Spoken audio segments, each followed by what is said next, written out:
What's up, future English masters? Welcome back to Real Talk English, where we keep it real and make English actually fun. I'm Alex. And I'm Sarah. You're just in time for Season 1, Episode 2 of Living Your Best Life in English. Picture this. It's 8 a.m. on a chilly Monday morning. You've been standing in this crazy long Starbucks line for 10 minutes, nervously rehearsing your order. Your palms are sweaty, heart's racing, and that intimidating menu board above you might as well be written in hieroglyphics. Then suddenly, this super cheerful barista with bright blue hair and a sleeve full of tattoos looks at you and goes, "Hey there, what can I get started for you today?" And your mind just goes, static noise, complete blank. We've all been there, right? That moment when all the English you've ever learned just vanishes into thin air. And then you end up pointing at random things on the menu, hoping you don't accidentally order something with fish sauce in it. Which, by the way, is definitely not a thing at Starbucks. But when you're panicking, who knows what could happen? But don't worry, language friends. By the end of this episode, you'll be ordering your coffee with the confidence of a local. We're going to break down everything you need to know, from those weird size names to all those fancy extras that make your drink Instagram-worthy. Plus, we'll share some hilarious coffee shop fails that'll make your awkward moments seem totally normal. If you've ever felt like ordering coffee shouldn't require the same energy as giving a TED Talk, this episode is for you. Okay, so speaking of coffee shop chaos, last week I witnessed something that was literally all of us trying to speak English. Oh no, what happened? So I'm at the downtown Starbucks, right? The one with those huge windows and all the plants hanging everywhere. I know that place. And this girl walks in wearing this gorgeous Korean street-style outfit. Oversized sweater, platform sneakers, the whole vibe. I can picture it exactly. She's clearly practiced her order like 100 times. But then this barista, super friendly guy in a bright yellow t-shirt with this amazing curly hair, he throws her completely off script by asking if she wants their new spring special instead. Oh no, what did she do? She just froze, looked at her phone like it might save her, and then whispered, "Yes, please," to everything he suggested. Ended up with this massive rainbow cream cold brew with extra sprinkles that was clearly not what she came for. Oh my gosh, we've all been there. That reminds me of my first week studying abroad in Japan. I walked into this tiny coffee shop in Shibuya, feeling super confident because I'd practiced ordering in Japanese. Let me guess, it didn't go as planned? Not even close. The barista started asking me all these questions about their special seasonal menu, and I just kept nodding and saying, "Hi, hi," which means yes, yes in Japanese. No way, what did you end up with? A hot matcha latte with red bean paste, sweet potato syrup, and some kind of mysterious jelly at the bottom. In the middle of summer, I was too embarrassed to say anything, so I just sat there sweating and drinking this hot, sweet adventure. Haha, at least it makes for a good story now. Exactly. And that's why we're doing this episode, so you don't have to learn the hard way like we did. You know what? I've got the perfect way to explain this. Let's break it down K-pop style. Alright, coffee warriors, before we dive into the fancy stuff, let's break down the absolute basics of ordering at Starbucks. We're going to make this super fun and totally memorable. Okay, so every perfect coffee order has 3 essential parts, just like how every K-pop group has their key members. Think of building your order like creating the ultimate K-pop group. Oh my gosh, yes, this is going to be amazing. Hit me with your K-pop ordering system. First up, we've got what we call the leader. That's your size. Just like how the leader sets the tone for the group, your size sets the foundation for your whole order. Exactly. And just like how RM leads BTS, your size leads everything else. It's always the first thing you say. Then comes your main vocalist. That's your actual drink.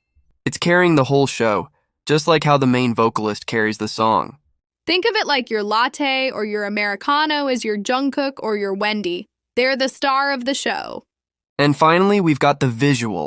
All those beautiful customizations that make your drink Instagram-worthy. Your extra shots, your syrups, your toppings, they're like the finishing touches that make everything pop, just like how Lisa adds that extra spark to Blackpink. And here's the best part. Just like how you probably have a bias in your favorite K-pop group, you'll develop your go-to combination that becomes your signature order. So remember, leader, main vocalist, visual, or in coffee talk, size, drink, custom. That's literally all you need to create your perfect order.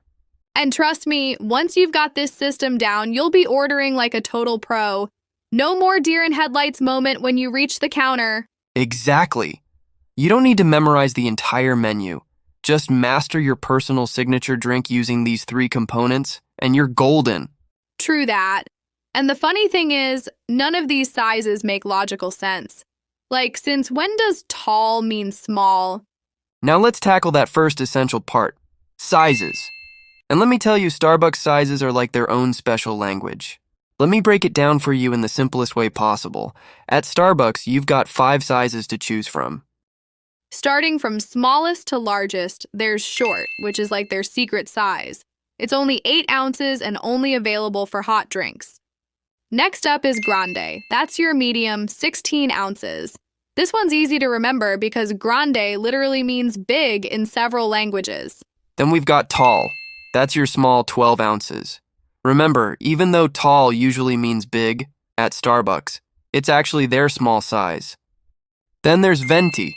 That's your large, and here's a cool tip.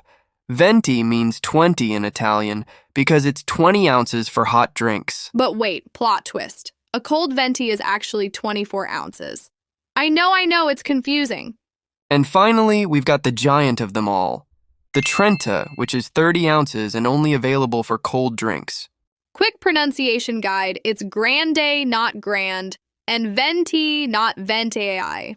The most common mistake I see is people saying their size last, like, "Can I get a latte grande?"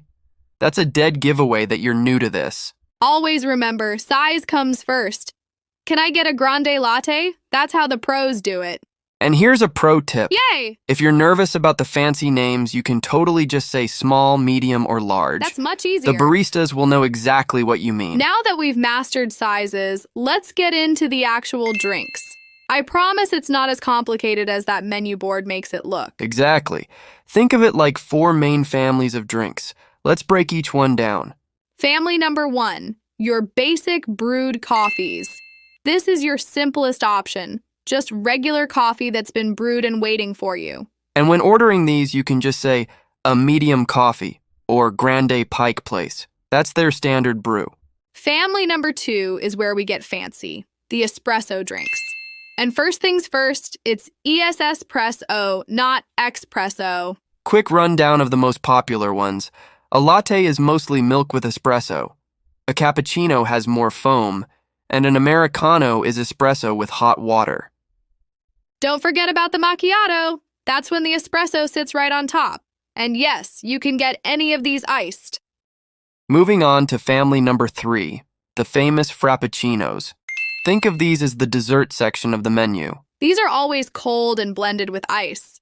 The easiest way to order these is just to read exactly what's on the menu board, like caramel frappuccino or mocha frappuccino. Pro tip, it's frappuccino, not frappuccino, and definitely not frappuccino.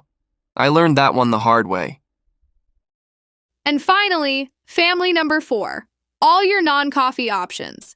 We're talking hot chocolate, tea, refreshers. Perfect if you're not a coffee person. Those refreshers are actually really popular in summer. They're fruit-based drinks with a bit of caffeine from green coffee extract. Here's a real-world example of how to order from each family. Basic coffee. Grande Pike Place, black. Espresso drink. Tall hot latte. Frappuccino. Venti caramel frappuccino. Non-coffee. Grande mango dragon fruit refresher. And remember, if you're not sure how to pronounce something, you can always point to it on the menu. Baristas are used to that. All right, now comes the fun part. Customizing your drink. This is where you can really make it your own. But let's be real. This is also where things can get a little crazy. I once heard someone order a drink with literally 12 modifications. Let's keep it simple and break down the most important customization options. Think of it like building your drink in layers. First up is temperature, hot or iced. Always start with this, like, can I get an iced, or I'd like a hot. Next comes your milk choice. Starbucks has whole milk, non-fat, 2%, and then all the non-dairy options: soy, almond, oat, and coconut milk. Pro tip: if you don't specify a milk type, they'll use 2% for hot drinks and whole milk for cold drinks as the default. Then we've got shots of espresso. You can ask for an extra shot if you need more caffeine, or decaf if you don't want the buzz. After that comes the fun stuff: syrups. The most popular ones are vanilla, caramel, and hazelnut. A standard drink usually comes with 3 to 4 pumps. Want less sweet? Just say light syrup or specify the number of pumps you want, like 2 pumps of vanilla. And finally, toppings: whipped cream, different drizzles, cold foam. This is where you can get creative. Let me put it all together. Here's how you'd order a fully customized drink. Can I get a hot grande oat milk latte with an extra shot, 2 pumps of vanilla, and whipped cream on top? Perfect. And remember, you don't have to customize everything. Sometimes simple is better. All right, everyone, time for this week's Real Talk Challenge. We want you to put everything you learned today into action. Record yourself practicing your dream Starbucks order 3 times, then go out there and actually order it. That's right. Every coffee order is a chance to level up your English game. Our Discord server is absolutely popping right now. We've got channels for everything from pronunciation practice to sharing your favorite coffee spots. And speaking of social media, don't forget to follow us everywhere. We're Real Talk English on TikTok, Instagram, and YouTube. Share your ordering victory on social media with Fire Real Talk Coffee. We love seeing your wins. Quick reminder, new episodes drop every Monday and Thursday. Next week's episode is going to be incredible. Oh my gosh, yes, we're finally doing our most requested topic: K-pop fan life. Talk about your faves in English. We'll teach you all the essential vocabulary you need to join those heated Stan Twitter debates. Plus, how to describe your bias without sounding like you're reading from a textbook. Until then, keep practicing those orders, and remember, even baristas mess up sometimes, so don't be too hard on yourself. Stay caffeinated and keep it real, everyone. This is Real Talk English signing off. Bye for now. Bye!